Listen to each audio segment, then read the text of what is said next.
I think there's this great myth that American companies are leaving China, but in fact, American companies aren't leaving China.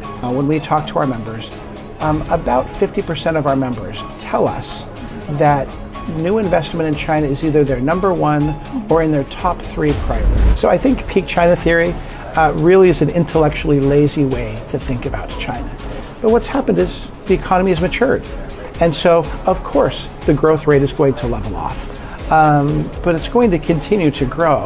And as long as the economy continues to grow, you can't say that you've hit peak China because, well, it's still growing. Maybe not at 8%, but at maybe 3%, 4%, 5%, it'll continue to grow. Made in China used to mean cheap and not the best quality. Do you think it's still the case? It's not the case anymore.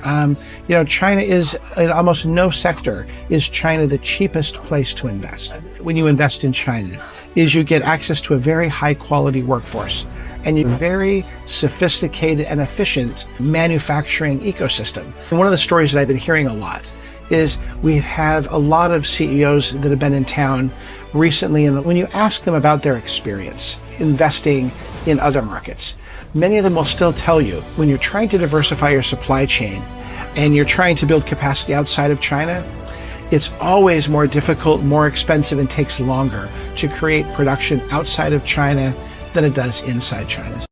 That one of the really important ways that U.S. business is involved in China is in R&D. There are companies that don't even do business in China, but that have R&D here because there are many highly qualified Chinese workers, STEM trained, engineers, etc.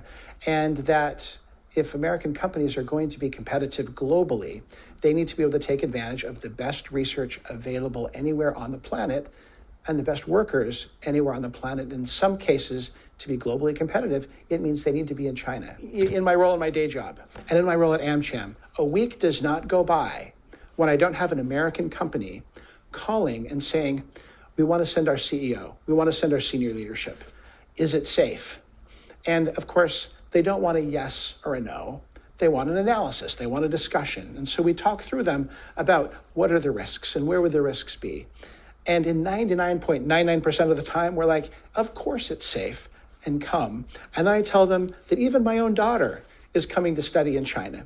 And if it wasn't safe, I wouldn't have my daughter here. I think, in both countries, it's very easy to get a distorted view of the other country if all you're doing is reading social media or even traditional media, and that there is no substitute for coming and seeing for yourself. So that's my advice is come yourself, send your children, send your CEO, send your board members, but they need to come and see for themselves. Otherwise, they will not understand the opportunities and they won't understand the challenges.